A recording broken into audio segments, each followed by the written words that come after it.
In my world, we're chasing sellers. We're not chasing buyers. Yeah. If we get the seller and we get a good listing, that's an asset. The buyers start coming in. I don't never chase buyers. I chase sellers. That's the success to being a good business broker and being successful in your world.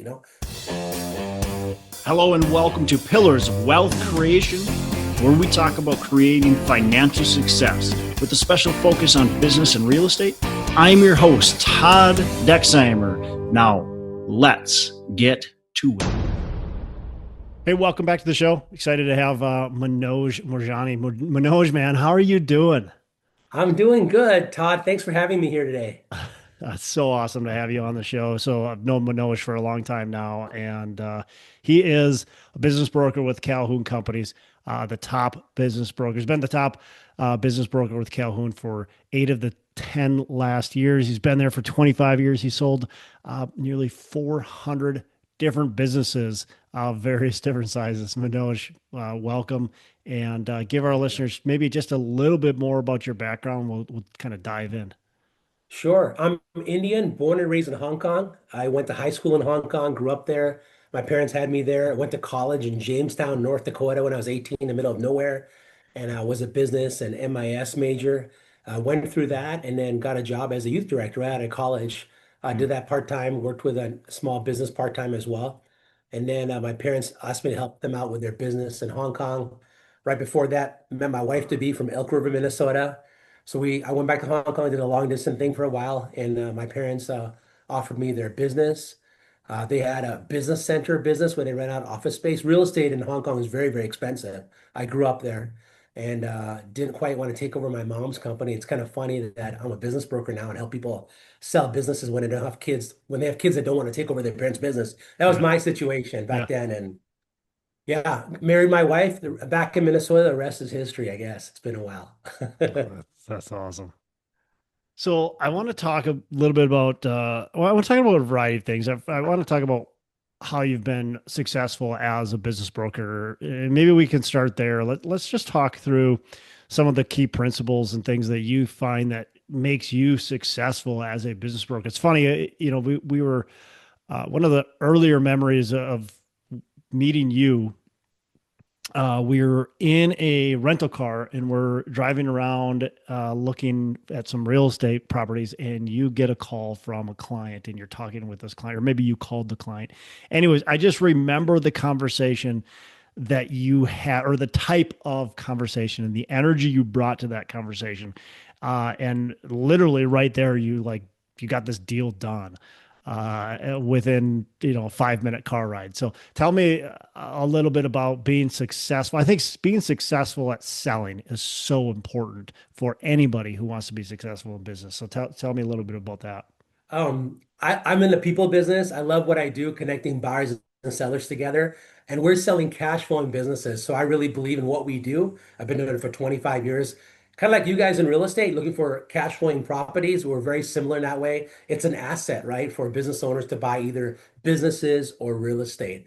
So we're kind of connected that way. I also love real estate. And aside, I own a bunch of real estate as well. That's how we know each other as well. But day to day, I think it's just treating people with respect, integrity, really loving what you do and believing in what you're selling.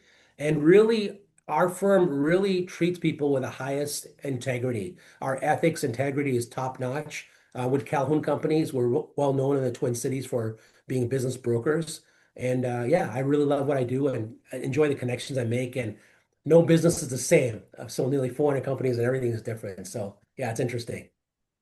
What do you see in the, I'm sure you guys have business brokers that come, or they want to be successful and they just struggle to get off the Yeah. ground. Like what's the difference between the person who really struggles and then those who succeed? Yeah, it's I had those days in the beginning. The first couple of years, I almost wanted to quit because we're 100% commission. We really literally eat what we kill. We work really hard for our clients. We hope for a deal to come through.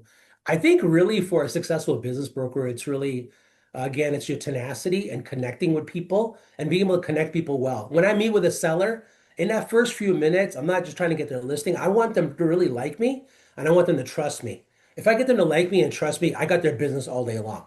The rest of the meeting is just getting to know them and really becoming friends. We get a lot of 5-star Google reviews after we sell businesses. I ask the sellers for that. and the buyers for that too.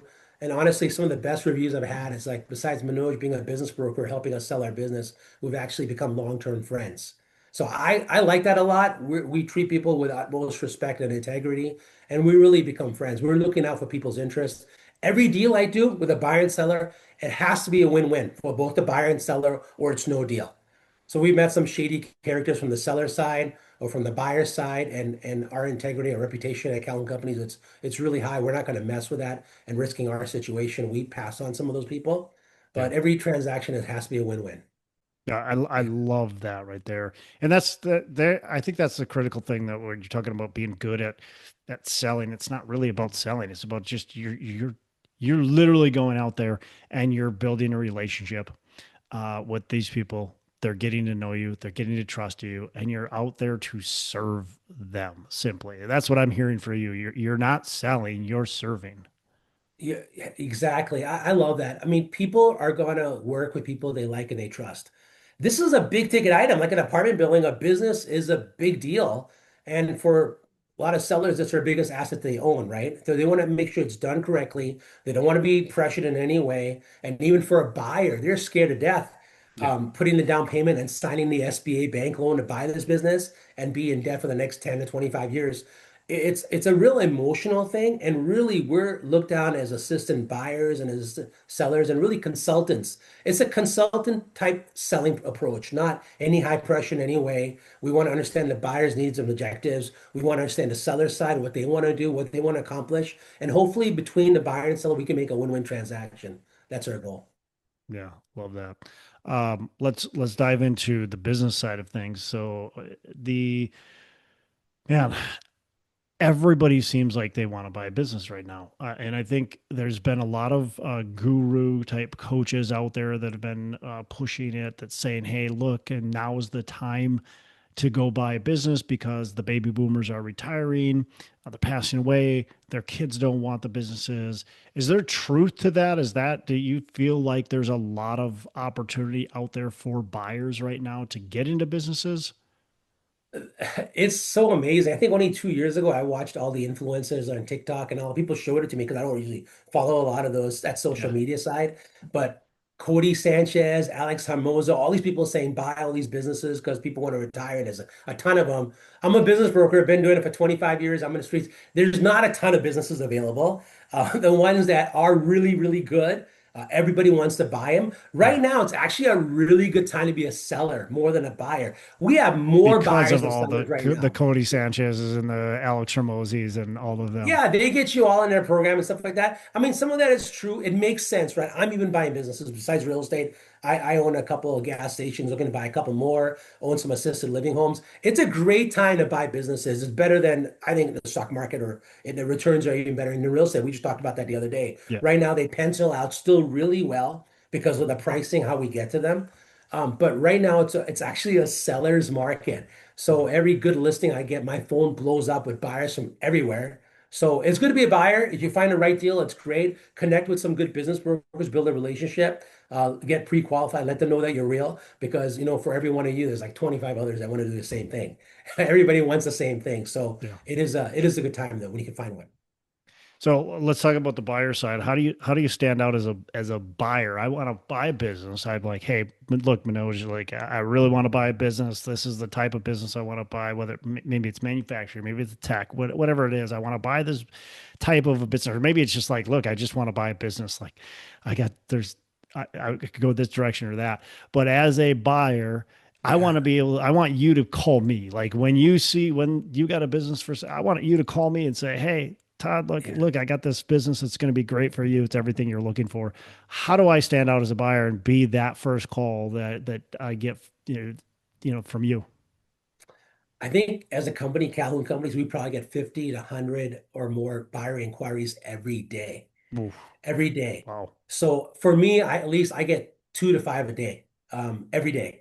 So for me to be able to keep track, I'd rather you guys keep track with me and check in with me every once in a while. I think I can only keep maybe a dozen buyers in my mind at any given time. That's a lot still. It's a lot. But I kind of, if you guys don't follow up, it's hard for us to keep track because we have so many.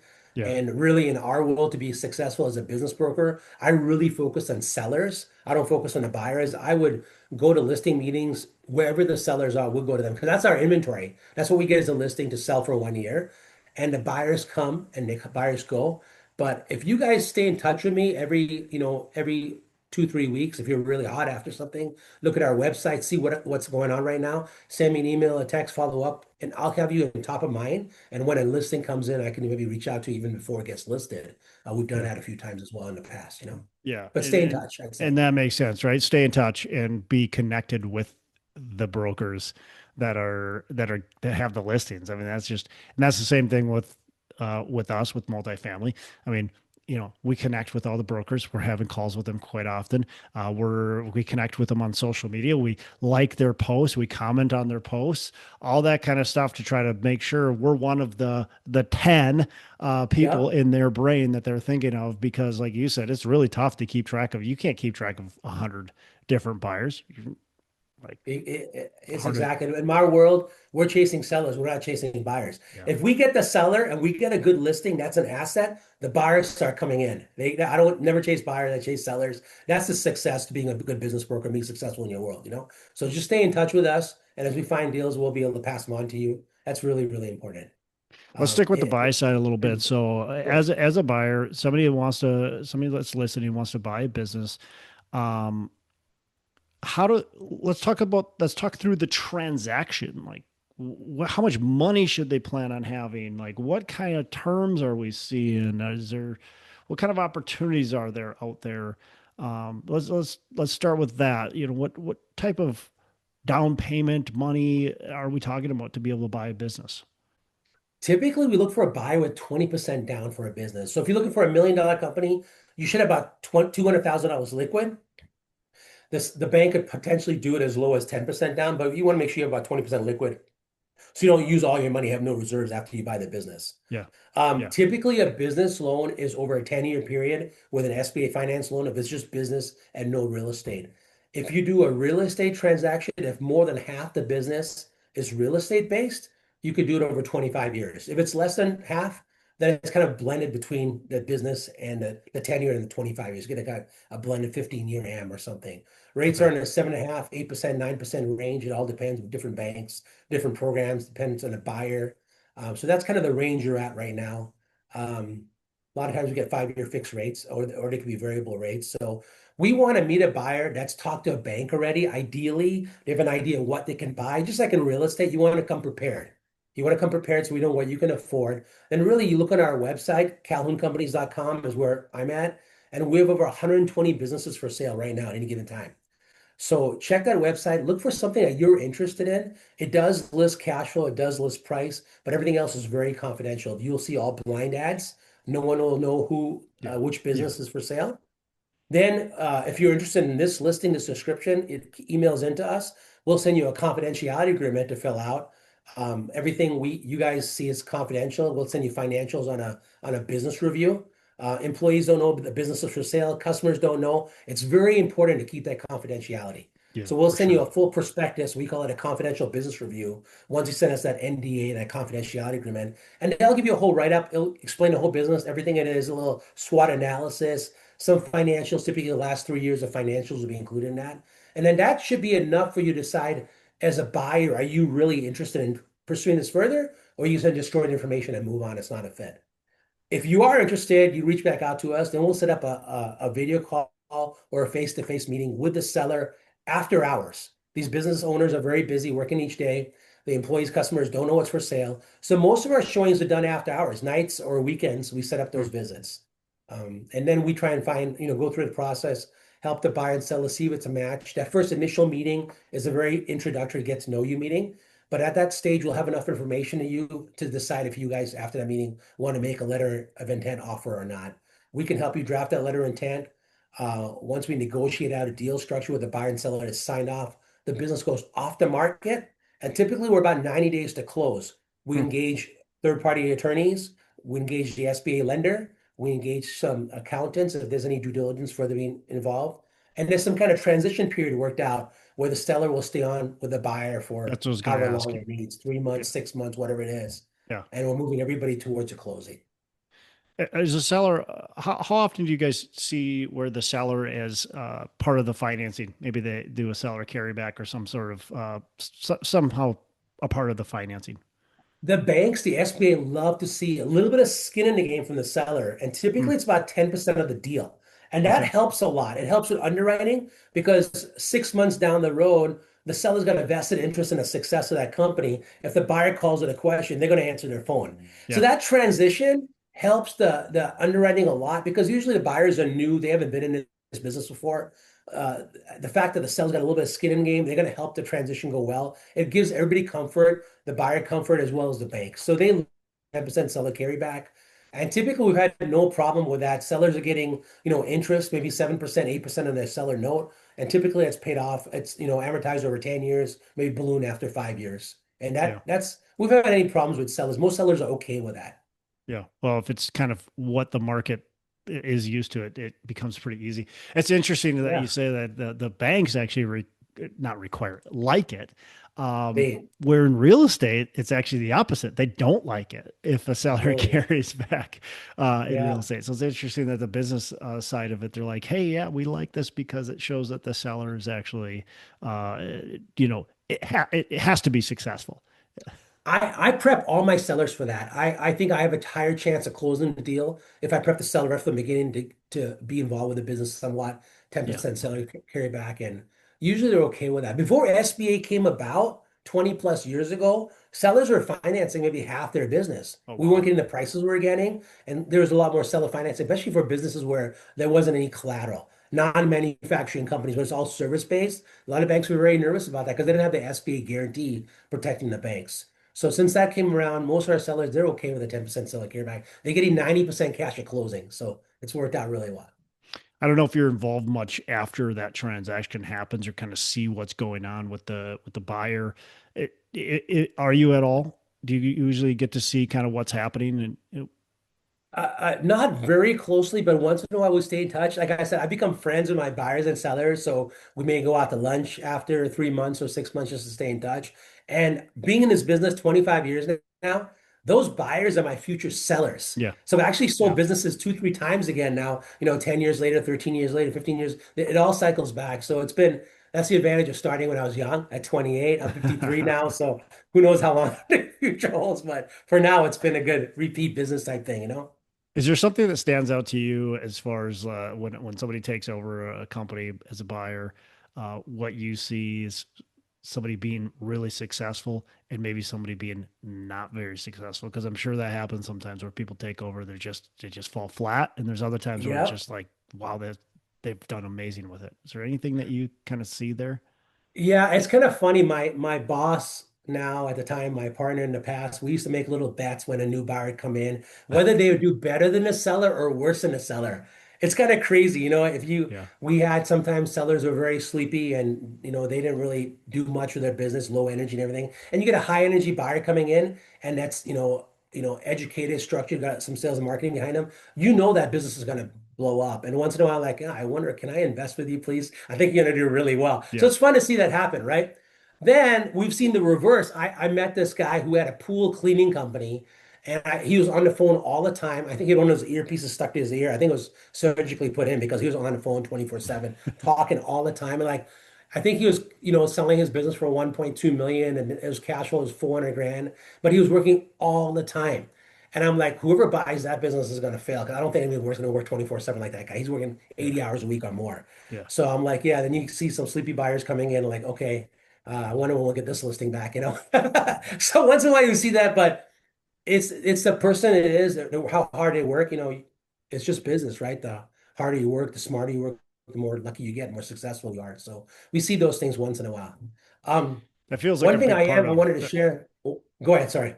no, you go, you do your thought. I can hold mine. Go ahead.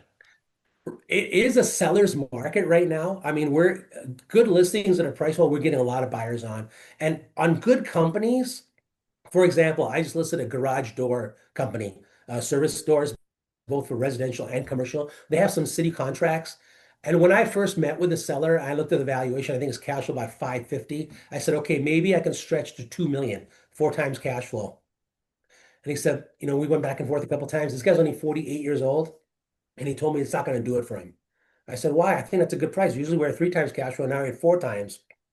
So 500,000 a year you're making, maybe 550, add back your salary. That 2 million was going to get it done. Yeah. We went back and forth about 2 months, and he pushed me up to 2.75 million. Wow. So that's almost a 6x, five and a half, 6 times. And I'm like, oh man, let's just list it and see what happens.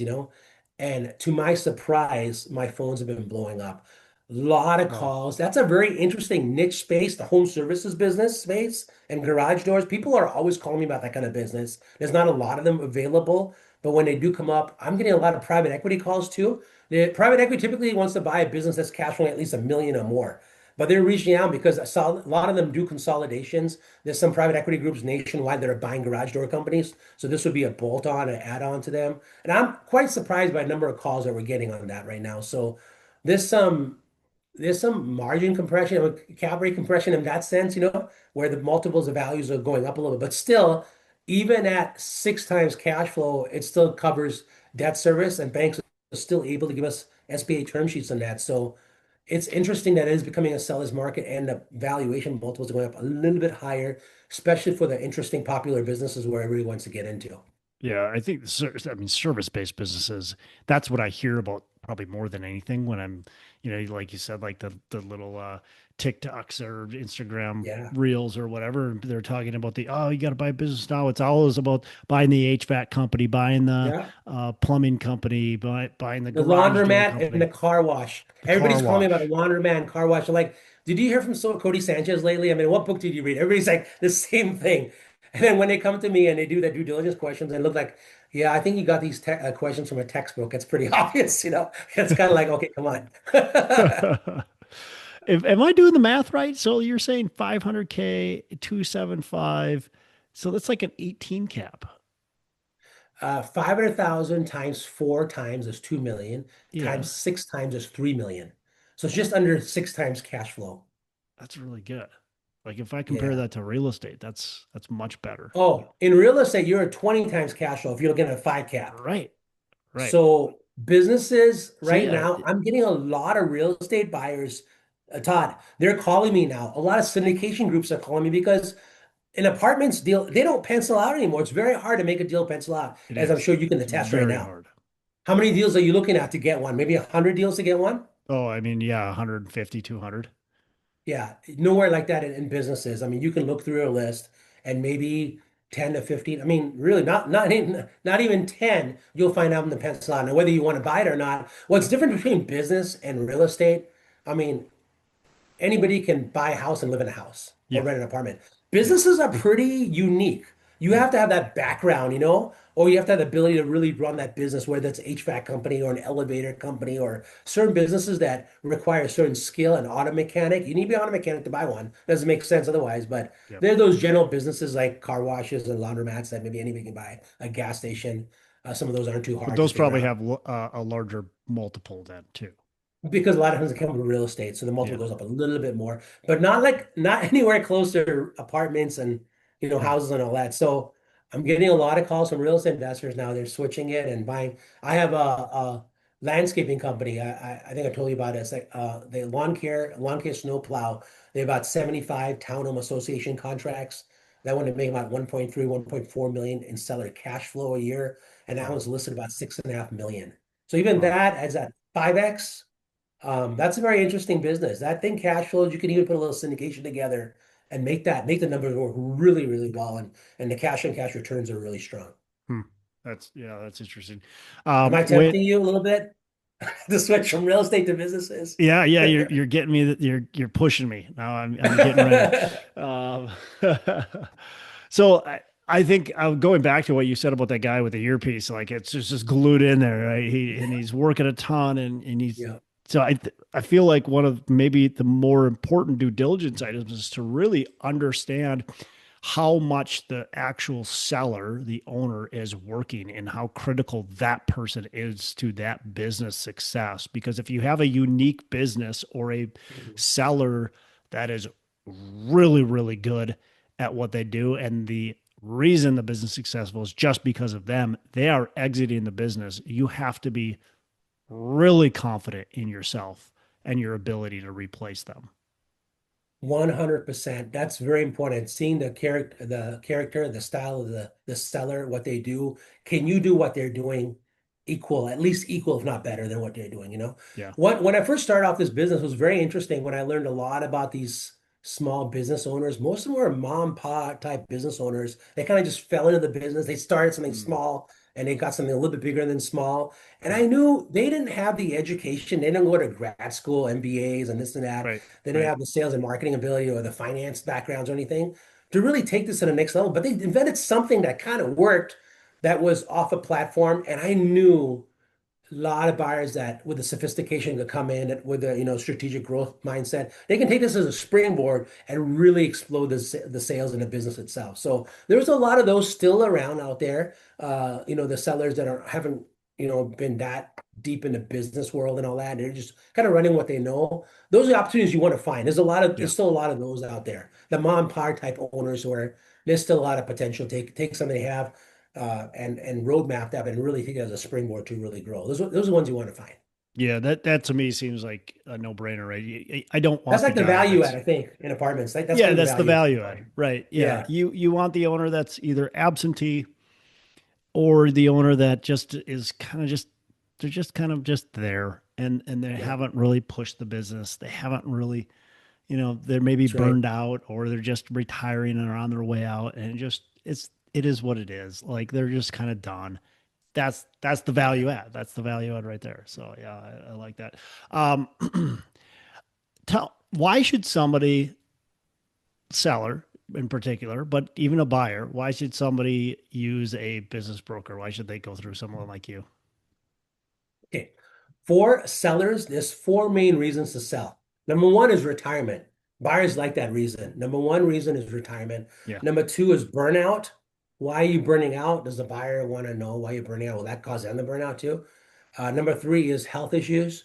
Number four is relocation. Those are the main four reasons. Number one is retirement. So typically, people that we do, clients that we meet, we take on, they don't have kids that are going to take on the business or no kids that want to take on the business. So they find a business broker like us. We protect them. We've gone through the process a lot of times over, and we're professionals in the process of selling a business. Doesn't matter what industry it is. How many times I could tell you I've sold things in the past, especially in the manufacturing world. Don't tell potential sellers about this, that I still don't know what gadget we sold, what they were making. I don't know what they sold. I brokered the business, we sold it, but I still don't know what they did. But the buyer knew. The buyer came from that technical background. I'm like, yeah, I'm a pro in the process of selling companies. I'm not I'm a jack of all trades, master of none. And I've Yeah. sold stuff I really still don't know what I sold. It's kind of funny, but the buyer's gonna know. Hey, But a as seller, long as both the seller and the buyer understand what's happening here and what's going on in that hey, business, that's all that matters. You're just the guy that's bringing them together. exactly. And in my world, it's so interesting. In real estate, when you sell houses, buyers and sellers never meet each other. It's just about the house. Yeah. I think in apartments, you don't meet the sellers, do you, of the Rarely. land, apart? Because Rarely. you're looking at that property, you Yeah. figure it out. In my world, the buyers and sellers have to meet because the buyer is really buying the seller besides their business. They're going to meet with the seller. They're going to get to know them. They're going to have an introduction meeting. And once we send an LOI, I'm like, you guys go out to lunch. Because the more the buyer and seller get to know each other, the more time they spend together, the hope is the trust level goes up. When the trust Mm, level goes up, the higher the chance of a closing for me. So I tell people if we're getting, if things are um, a little bit fragile, a little bit rocky, I'll tell the buyer and seller get together once a week. You guys should meet between now and closing. The more they meet, the comfort level goes up, trust level goes up, the higher chance of closing. So yeah. sellers really like that. They like that advice. We protect the sellers also because there's some pretty sharp buyers out there, sharks, if you will, that have gone out and taken advantage of some sellers that are not represented properly. So we protect the sellers. We're going to say, hey, through this process, we're going to give the buyer a certain amount of information. Now, after we give them a certain amount of tax returns and financials, we want to see what they're thinking. We want to see an offer from them. But buyers that are not represented, they'll get the sellers to strip down everything and give the whole company up to them because they don't know when they should stop and say, no, I need to see you're serious. Give me an offer. And I've seen times when buyers have pushed sellers all the way and given them a half-ass offer in the end that would never would have gone through, but they've gone through, done due diligence. They've even met the employees because sellers don't know they're not supposed to meet their customers and employees until there's a deal at the end. Mm, So it's so important for business owners to be protected by good business brokers. Uh, I think we're worth our weight in gold. We're gonna all day long. I'll tell a seller, I'll get more than you can as a for sale by owner person all Right. day long. I'll bring the whole market to you. So where my commission is 5% or 10%, I guarantee you I'll get that in the price. So you'll net that out. So it's like getting me for free. Why wouldn't you hire us? Because we can bring the whole market and we can push the price up. So that's the value, whether it's a good realtor, a good apartment broker, a good business broker, they're going to make it worth it for a seller to hire that business broker. For the buyer, I mean, we bring a lot of variety. We have a lot of different listings. You can come to our site and see many different opportunities. And we also provide financing options. We know all the SBA lenders in town. We can help direct you to them. We can help give you good deal-making attorneys to put the deal together. At Calhoun Companies, we actually work with Helmuth and Johnson Law Firm, and we have a transactional deal for all our buyers because we do so many volume. We do 60 to 80 companies a year. We're able to get all that streamlined and the cost of putting a deal together really down to something that really makes sense. It's a no-brainer to use our neutral transactional attorneys. Now, Yeah. if the clients want full representation, then they have to go get their own attorneys, and then the bill goes up by the hour. But if it's a streamlined, pretty simple deal, why reinvent the wheel? We have the contracts, we got everything put together. We can do it for a very low cost-effective price, depending on the deal size. Yep. So we do that Well, option a lot. and you guys are the consultants, right? You guys are you've seen a ton of deals. You've sold A nearly ton of 400. deals. And like I said, at the end of the day, we want to win-win. We want Yeah. the buyer to be successful. We want the seller to be successful because that buyer is our repeat seller. And as much as my commission I want, now I'm the veteran in the deal, I want that five-star Google review. That's as Yeah. important as a commission for me. So it's been fun being able to do this and be a veteran That's now in good. the business. It's not all about the commission. I really want a buyer and seller to have a good experience and be successful in that transition. Yeah. Yeah. Man, s- let's transition a little bit.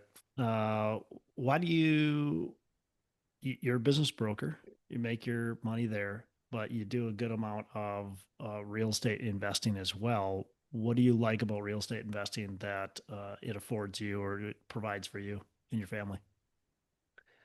I love passive income. I like that check coming every month. The cash flow I'm looking for. Real estate is amazing because of the amazing cost segregation, accelerated depreciation we get. Yeah. That whole cost seg has been a life changer for me, especially in my world as a business broker, because I need to have a real estate license to do what I do Yep. on a day-to-day job. So I'm classified as a professional real estate investor. So I get the full depreciation I passed on for my apartments into my day job as a business broker. So it's been pretty amazing. I've had some really good years as a business broker, and I've been able to wipe out my complete income. It's been pretty awesome, I guess, you know. So You did I a like the really real estate. Sorry. you did a really cool deal. So you bought a bunch of houses in Minneapolis. What did you have? 30 houses? 41 houses I bought in the last recession, 2010, 11, 12. Yep. We bought them really cheap. These are homes that were selling for before the crash, 160, 180,000. We're buying Yep. them all for 30 to 40,000 each. And so you took all those, you owned them for many years, and 10 years. eventually Yeah. you sold them all as a Yeah. portfolio. And then Yeah. where'd you bring what'd you do with that money? It was really fun. I met your partner, Drew Whitson, at a meet and greet, a real estate meet and greet, and he was telling me he was doing apartments. My property manager and I were like getting burnt out for dealing with Section 8 in North Minneapolis. We had 41 houses running around over town, repairing things that they would break, and just really being in the trenches of Section 8 management. And 10 years later, we got pretty burnt out and all that stuff. And I had an opportunity when I met Drew, like, man, he's investing in apartments and they got management in place and everything is simple. And I got pretty excited about that. I said, okay, it's so funny. When Drew stepped down, there was a line of people that wanted to meet him. I went to the front of the line and I started hogging his time. All these guys are staying in the back, like, oh, you guys wait, I got a big question for him. So I kind of was so engaged in learning about apartments. And I said, I want to find a way to sell all 41 houses, do a 1031 exchange, Yeah. and buy one property and be the only investor in a deal. And Drew found that deal for me with some other partners. And December 2019, we bought Village Green Apartments in Memphis, Tennessee. So I found one buyer to buy all 41 houses. I had to give him a discount. Yeah. It was a private equity group. They had 300 other houses. I gave him a pretty big discount because I wanted to sell everything in one shot. We sold all our homes and did a 1031 exchange and bought a pretty big apartment building in Memphis, Tennessee, thanks to Drew's help. And 2 years later, oh, this is what's crazy. We bought it December 2019. I didn't know that, but that's when they did the accelerated depreciation. I got a write-off for all my income in 2019, and that carried on for the next next 2 to 3 years, all that depreciation. It Yeah. wiped out close to $1 million a year in taxable income Yeah. legally, Legally. wiped out. Isn't that I amazing? made like 4 years of $1 million income a year with no taxes legally. Yeah. It is crazy just by owning this apartment building. Yeah. It's So amazing. yeah, that's definitely the biggest advantage of being in your world, multifamily. It's for me as a high income earner, really having that help because our biggest expense is taxes, right? So Yeah. it's good to find a way to legally do that. Yeah. And you still own that building today and you're still cash flowing it. So it's Still amazing. own that building and no management. It's so great. I get to check in every quarter. I get to go visit down and see my team. We got 7 full-time staff running that place, and they're doing a pretty good job. Luckily, 21, we refinanced into long-term fixed debt at 3.1%, 10 Oh, years of that. So, great. and cash flows, 10 Yeah. years of that. So I got nearly 6 more years left in that. So it's a good situation to be in at 3.1. Love So it. very thankful for that. Love it. On the Love it. side, I own a couple of gas stations. I own a couple of assisted living homes and really enjoying finding opportunities to put my commission dollars rather than the stock market in real estate or in businesses with different partners that are operation partners. So I'm Yeah, having a that's lot what I of was fun going to doing say. The that. key is there is you own them, but you have good operational partners as well in place. You're Yeah. not running the day to day, which is, I think, obviously critical for you because Yeah. you still love what you do, and Yeah, that's I what you're love doing. being a So business broker. I love helping buyers realize their dreams. I love helping sellers get something for their retirement for all the years of hard work, get yeah, a chance to really sell and retire with dignity. So it's a that's lot very of cool. fun. Manoj, what like give me two or three? Do you have like two or three kind of just success habits, things you do that you think set you up for every single day? I think I think praying and starting the morning with God is a big deal for us. My wife and I had a little devotion this morning, just setting our focus right and really trusting God with a lot of things that happen in the day and really praying to Him for Love it. things that go well and things that don't go well. Man, life is tough. Business is tough. And I don't know what I would do without my faith at times when I've Yeah. really been able to cling to it and know there's a God who loves me no matter what. I think that's the number one thing. 2017, I broke a company record. I had an amazing year. I sold 15 companies and I beat in our office out of 25 agents that year. I beat number two, three, four, five put together. We're in Hmm. another ballpark. That year we did almost 42% of company revenue. It was crazy. It was a lot. We did really, really well. The owners took me out to lunch and said, "Hey, what are you doing? What are you doing differently?" I said, "It's not me. I'm not that good. It's God." I learned to tithe that year before that and really start knowing, hey, this is God's money. It's not my money. It's not 90% mine and 10% God's. It's 100% His. We're just a steward of what He's blessed us with. And when we learn that lesson, I think we're gonna get blessed more than we ever can imagine. Yeah. And we usually live in a mentality where everything we have to kind of scrape and keep together and hoard and keep it. But it's really a blessing. We've been blessed with God. And I think that's my biggest thing. That's just knowing as God loves me. I'm blessed with great family, blessed with great friends. And you come up with that attitude, like Dr. Chuck Colson said, if your attitude is that of gratitude, it gives you altitude in life. Hmm. So be Love thankful in that. everything you got. If your attitude is that of gratitude, always be grateful. It gives you altitude in life. And I've held on to that motto for many, many years. And I'm very thankful for what I do. I'm very blessed. And it's fun to be doing this with you as well. That's cool. That's a Yeah. great. I love that attitude, gratitude, altitude. Love it. Yeah. That's Good. cool. Manoj, a couple of last questions. I just want to switch gears here again. So, favorite book that you could recommend to our listeners? Anything that you enjoy? Well, my favorite book, probably second behind the Bible, is Rich Dad Poor Dad. I love Robert Kiyosaki, Rich Dad Poor Dad. I read that in my early 30s and it changed my life. It changed my whole perspective from being the 9 to 5 worker, really learning to move from being an employee to being a business owner and then becoming an investor. That Hmm. was the ABCs of becoming successful and being a Yep. business owner. Number one book. So that's offense. I think defense I love is A Millionaire Next Door. You know me, I'm Indian from Hong Kong. I'm a pretty frugal guy. So I'm not a big spender in a lot of things, but I think The Millionaire Next Door really teaches a lot of young people who haven't started off in the world is to be careful with the money that you spend. You Hmm. can have a doctor that makes 500,000 a year, but they spend 550 a year. They're still Yeah. broke. They don't keep Yeah. anything because they need to keep the image up. Millionaire Next Door is like defense. You want to keep your money. You want to be, careful with it. I think Rich Dad Poor Dad is like offense. So how do you get multiple streams of income? How do you set up different passive income streams besides what you're doing right now? So if you're really good at both sides, then your bottom line really, really grows. So you get really successful. And most of us, we want to retire early, right? It's kind of fun. I'm 53. I don't have to work anymore. I've been blessed for really the past 10 years. I think I work because I want to do that. And not many people can say, hey, I work because I want to. Most Yeah. people is like, I work because I have to work, Yeah. right? But to get Yeah. the spot when you say, I'm only working because I love what I do and I get paid more than I deserve. How many people can say that? They get paid more than they deserve. They only work for fun. They don't have to go get a job, you know? And if you truly love what you do, it's not really work, right? People tell you that all the time. If you truly love what you do, it's not really work, and you're really blessed. So yeah, it's a good time to be alive here. Love it. Love it. Manoj, love your energy too, man. Thank you. Last question. Wealth is different for everybody. Whatever it means to you is how you need to answer this question. So what are your three pillars of wealth creation? In terms of what's made us wealthy or successful, Yeah, however you really want to answer it. Just what it comes to mind when I say three pillars of wealth I are think what? I think I'm very wealthy in love and in faith. Just having a God that loves me no matter what. I think my faith is a big part of who I am, my life that I live. I'm blessed so much that with a God that loves me no matter what, good times and bad. I'm blessed with an amazing wife, my wife Riley. She's close by, she's listening, so it's good. Yeah, you have to say So, it now. and yeah, I would say, and I'm blessed with three amazing daughters. You know, my oldest just got married in December. I Yeah. have a son-in-law now. It's amazing now to have a guy in my world. I live with four girls most of my life, so it's good to have guy time, you know.